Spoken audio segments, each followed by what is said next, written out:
mentioned, there is a colossal flair to this to this matchup on Marco's side. So if you look at the accomplishments, James Evans is really a very accomplished player. Not, of course, in the Masters division has done a lot, but specifically in the Seniors division in his time there, he was the Seniors World Champion in 2018, a European International Champion as well, North American semi-finalist, and then the Oceania Top 8. All of those are Seniors accomplishments, but he's done, since he has leveled up to the Masters division, has done very well as well.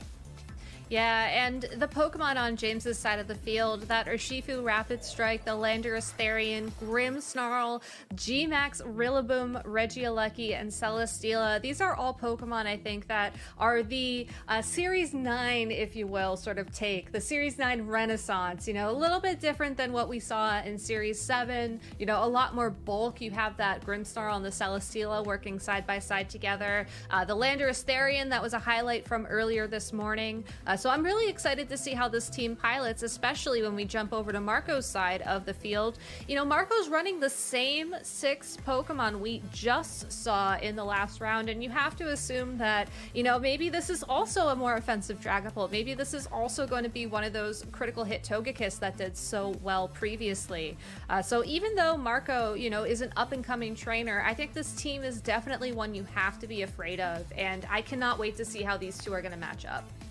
Absolutely. So I do wonder, Togekiss, how it can work in this matchup here, as there is the Celesteela on the other side, as well as Landorus. Landorus is a Pokemon we have seen.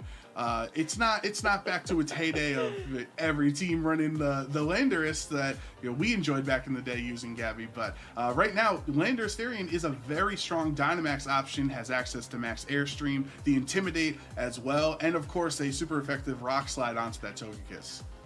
Yeah, I think you leave the Togekiss behind this time around, at least for Game 1, maybe even Game 2. This is looking like more of a traditional set up the Colossal, Gigantamax the Colossal, deal big damage with the Colossal matchup, but I'm curious if there are any tricks up Marco's sleeve, because, we didn't see the Colossal really much in our previous game. So let's go ahead and jump into Game 1 of this Winners Round 1 match between Marco and James. All right, this should be exciting. Regieleki finally coming out onto the field here in turn 1 of this matchup, next to the Grimmsnarl on James's side, and then Marco, who's on the bottom of the screen, has Dragapult and Rillaboom. No Colossal yet, but that doesn't necessarily mean that it's not lingering around in the back, waiting for the perfect moment to strike. Yeah, and knowing that this is a more offensive variant of Dragapult than what we saw in previous Players' Cups, I think allows this to even be a possible lead. You can rely on the Dragapult for that big damage. Rillaboom can provide nice support with access to Fake Out, and Regieleki isn't going to be able to deal much damage. I mean, it's still going to do a lot of damage, but not as much damage as it would otherwise, since those electric-type attacks are going to be resisted. So a fairly flexible lead from Marco here. He can try and go for some big damage onto that Grimmsnarl, flinch it so we don't see those nasty screens get set up, or maybe just target down that Regieleki so there's one attacker down and you only have 2 more to worry about. Well, turn 1, no switches so far out of either Marco or James. We will have the Dynamax out of Dragapult on his side. James, really, Grimmsnarl's not going to think about Dynamaxing since it's such a supportive Pokemon. Potentially, Regieleki can go for it, but no, James is going to preserve his Dynamax for later. Fake Out into the Grimmsnarl secures that there won't be a Reflect or a Light Screen or anything this turn, so that will not help out James' defenses. Max Phantasm from Dragapult will knock out Regieleki there in 1 hit, so no Focus Sash there, and Regieleki really not being too effective here in Game 1. Unfortunately, no. I think we were all looking forward to seeing Regieleki bounce around and, deal big damage and be as electrifying as it can be, but not going to happen in this game. I do want to take a moment while James sends out that Celesteela to talk about this Grimmsnarl, because looking at what this Grimmsnarl is carrying is absolutely wild. It is the Lagging Tail Trick variant For those of you who don't know, Lagging Tail means you will move last in whatever priority tier you're going to attack in. So if Grimmsnarl is able to use Trick and swap items with one of the Pokemon on Marco's side of the field, that Pokemon's going to be moving last. Doesn't matter about Airstream, doesn't matter about Trick Room, it's just going to be a very slow Pokemon. And I like how James is saving that for later because that could be key. Urshifu will switch into the Grimmsnarl slot there, so and Dynamax finally out of James here on turn 2. That will be the Dynamax Celesteela. Celesteela is an incredibly bulky Pokemon that actually packs a stronger punch than you would imagine since its defenses are so strong.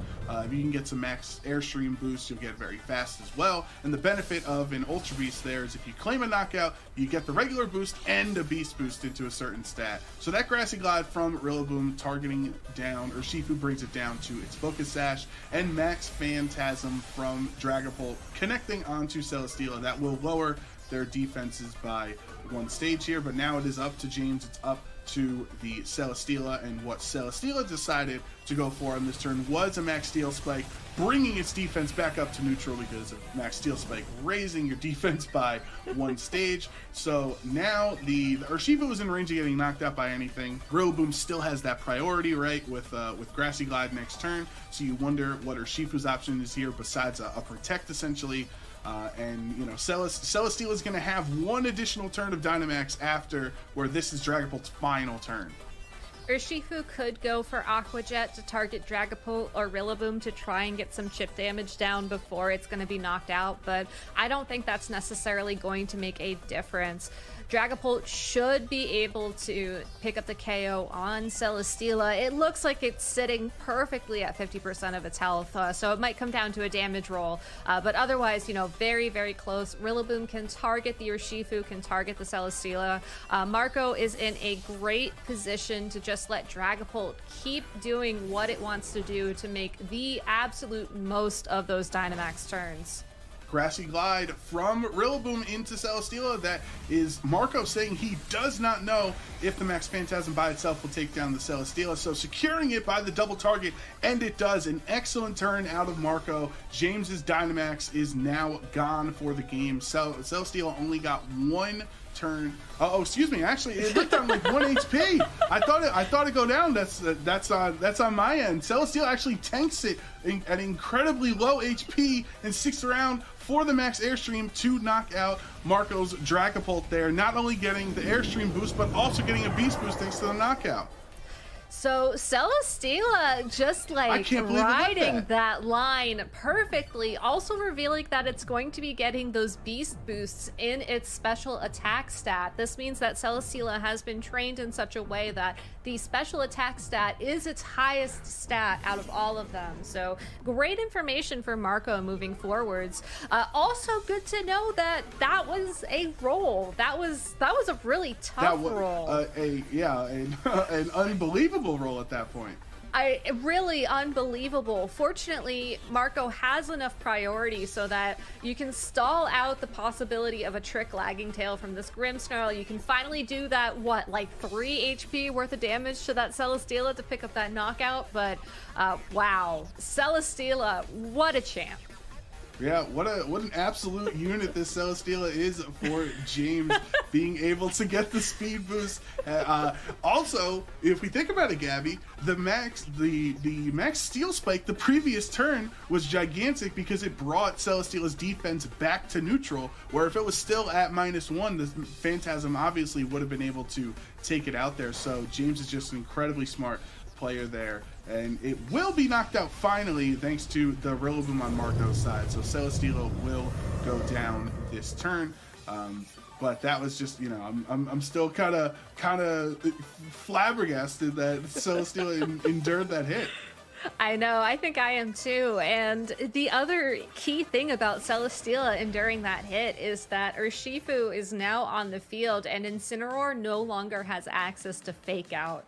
Unfortunately, Incineroar cannot be targeted by any Prankster boosted moves from that Grimmsnarl just because Incineroar is a Dark-type Pokemon. But The Rillaboom on Marco's side of the field certainly can go for Grassy Glide into the opposing Urshifu, pick up that knockout, and then it's just a matter of getting enough damage down onto the Grimmsnarl. So very, very well played by both these trainers. I love how that Celesteela made it a lot easier for James to give himself the best shot he has at this endgame.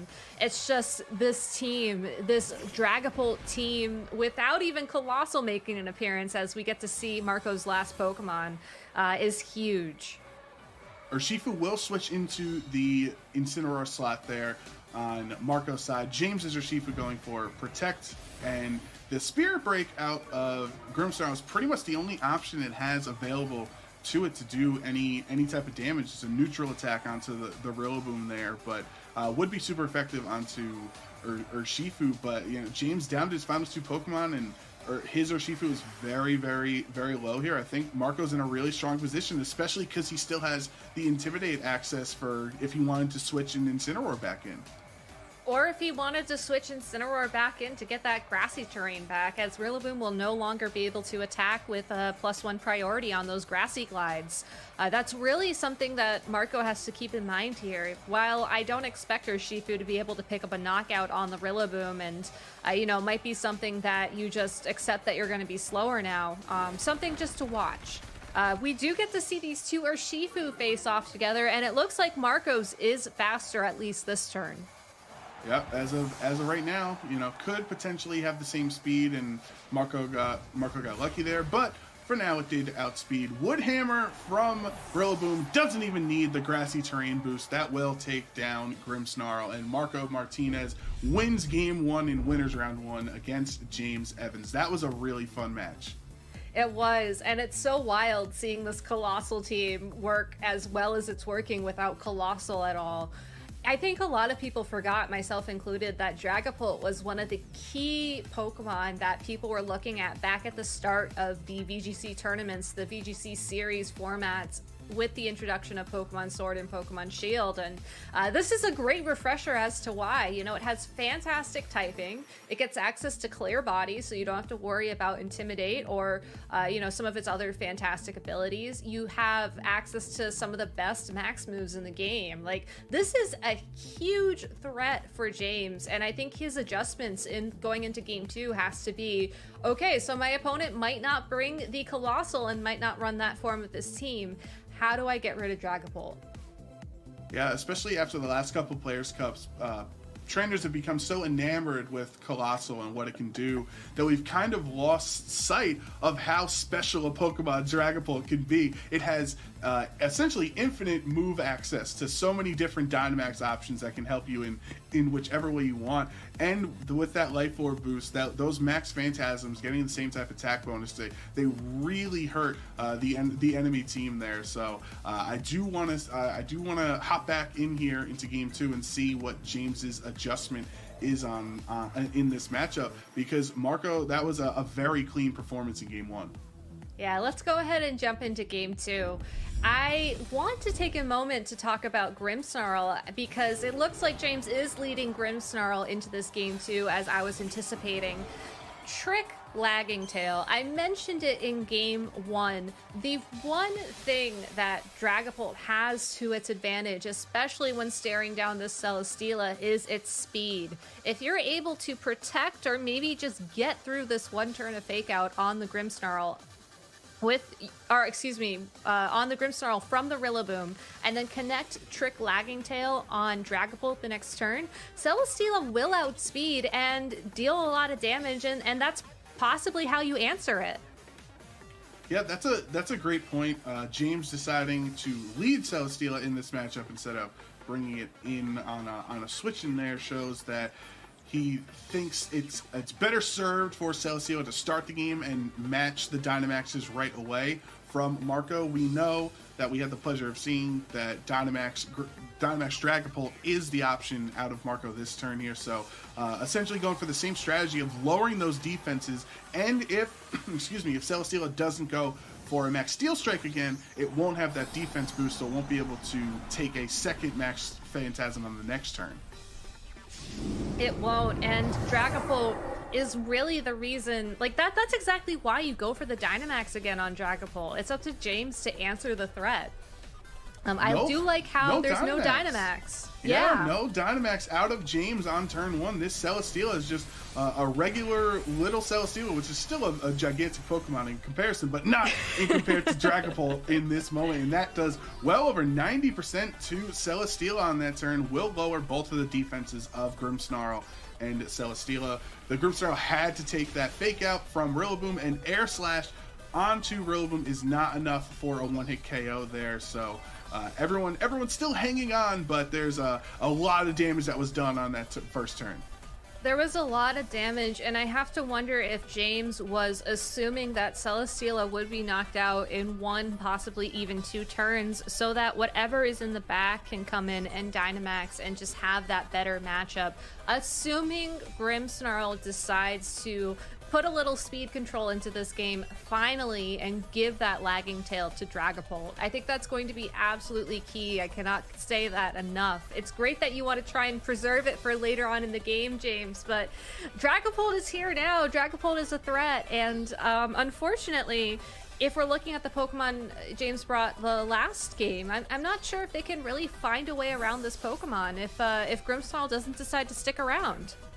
Yes, it's very tough to focus on the threat later on in the match if you don't deal with the threat that's currently in front of you, which is this Dynamax Dragapult. Landorus is the switch-in, though, for James, so Landorus goes into that Grimmsnarl slot, and that will be a neutral attack from the Grassy Glide.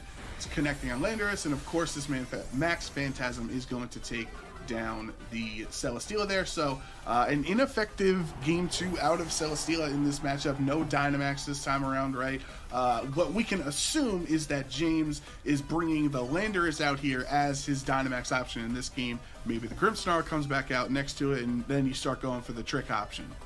Yeah, but now the Landorus Therian is at -1 defense, and that's going to stack very nicely with the physical Grassy Glide that Rillaboom has. We saw it already do 50% of Landorus's health. I would think that it's going to be very close. Not necessarily a knockout, but very close if James does decide to go for the Dynamax here on that Landorus. So a great adjustment on paper. Unfortunately, this Dragapult is just too fast and too powerful and is doing a fantastic job of just keeping that Dynamax power rolling.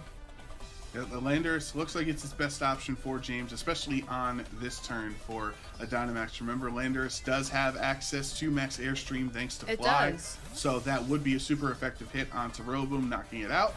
Or a super effective hit onto Urshifu, bringing it down to its Focus Sash. The other thing that potentially how the Landorus is trained is that if it gets 1 Max Airstream boost to its speed, it could potentially outspeed the Dragapult, but that just shows how fast Dragapult is as a Pokemon, that not always does a Max Airstream let you outspeed it there. Landorus is the Dynamax of choice for James here in Game 2, and a Max Guard from Landorus there instead of Max Airstream. Trick out of Grimmsnarl. There it is, Gabby. Lagging Tail has been put onto the Dragapult. So now it is going to be the slowest Pokemon on the field and always moving last. A very safe first turn to Dynamax from James here, just trying to secure that trick. But going for the Max Guard ensures that there were no other defensive drops on the field. And now that Dragapult has returned to its normal size, that isn't necessarily something that James has to worry about moving forwards. Unfortunately, though, you have the Urshifu out on the field. It still has its Focus Sash intact. It's still going to be able to deal 3 critical hits with that Surging Strike. That's going to be a lot of damage to this Landorus. And even though Grimmsnarl will no longer be moving last in its priority tier, just the normal speed tier that happens in the game, it's still going to be slower than the Urshifu. So I think this Landorus has to consider what Pokemon to target, or maybe you just save yourself some time for later so that you can get that Intimidate down on Urshifu, because I think that's going to be really key as we move into this endgame. So Landorus switches out into Urshifu for James there, so no really usefulness out of the Dynamax since it max guarded last turn and then switched out here. these Surging Strikes will be ineffective, obviously, into the Fellow Urshifu on James' end. They still do some solid chunk of damage because of the critical hits, but Spirit Break from Grimmsnarl is super effective onto Urshifu, not even bringing it down to its Focus Sash, so you can tell that Grimmsnarl really has no training towards its special attack there. And Phantom Force out of Dragapult will kind of take it off the field for this turn, making it untargetable in case anyone tries to hit it while it's gone, similarly to Fly or Dig in that aspect. And then the next turn, it's going to be able to attack whatever target it went for, and you cannot protect through that attack. It would actually break through the protect there. And it's also going to be returning to the field last thanks to the help of Lagging Tail. So Marco finding a way to use that disadvantage a little bit advantageously. Going to have his pick of targets here. I would assume that Dragapult's going to crash into that Urshifu when it does return to this dimension, but Grimmsnarl not going to take a lot of damage from a ghost type attack. So Marco doing a great job of keeping that offensive pressure going, but James switching around to try and find an opening. I think James's end game at this point in time is to make sure Landorus has the best possible chance of scoring. I think it's 3 knockouts at this point in time, and that's going to be really tough to find. Surging Strikes from James. This time around, James's Urshifu is faster than Marco's, and that will be enough for a knockout. So James actually is finally getting a knockout here in this game. Now Marco is down to his last 3 Pokemon Spirit Break, avoiding both of them obviously because Dragapult was still under that Phantom Force, and it connects onto Urshifu, but is not enough for a knockout. So Marco either has to bring Rillaboom back in here or reveal his 4th Pokemon. I wonder how many turns of grassy terrain are left as well. Never mind, I just got my There's answer. your answer. I know, this is the perfect time to bring Rillaboom back in since no other Pokemon have access to priority, fake out, or flinching type moves on James's side of the field. Of course, another trick might be unfortunate, but I think that Life Orb is doing a bit more help for that Grimmsnarl, and I don't think Grimmsnarl is going to want to swap that one away. We also have the benefit, since we are watching from Marco's perspective, to know that his last Pokemon is going to be that Incineroar, but I like how Marco is saving that for later. With Rillaboom entering the field right now, you get your priority back, which is great. You can use Grassy Glide to knock out that Urshifu to deal some big damage to that Grimmsnarl thanks to the terrain. And then you can save Incineroar for that Intimidate once the Landorus makes another appearance, or maybe even go for the Intimidate on that Urshifu. I would think that the Landorus would be the Pokemon that you definitely want to get an Intimidate down onto. But as long as Grimmsnarl is around, those Life Orb Spirit Breaks are going to hurt the Dragapult. So maybe saving it for later and ensuring that Dragapult will be able to resist a lot of Landorus's attacks, actually, is, I think, Marco just keeping an eye on the end game and ensuring that those pieces are ready to be sent out onto the field when the time is right. Incineroar does switch into the Dragapult slot there, so Dragapult's kind of done its job for the most part in this match. The Lagging Tail really, hinders its ability to be effective since it's going to be moving last every turn. But Rillaboom's Grassy Slide does take down Urshifu on James's end, so now it is just that Landorus and Grimmsnarl on James's side for the remainder of this game. Spirit Break with the Life Orb boost does a solid little bit to Incineroar, not as much as James would like in that spot, but now James is forced to bring Landorus back in. James is forced to bring Landorus back in, and if Marco doesn't want to stick with that Intimidate, the Dragapult is in the back to swap right in and give Incineroar a second chance. I'm glad that you brought up the Lagging Tail on the Dragapult, because I think you're right. This Dragapult has accomplished, I think, a majority of what it was going to accomplish in this game. The best way for Marco to utilize this moving forwards would be to save it as a safe switch. Drop the Intimidate on the Incineroar if that's your priority, or maybe even use it to reset terrain later on in this game. But just very well played.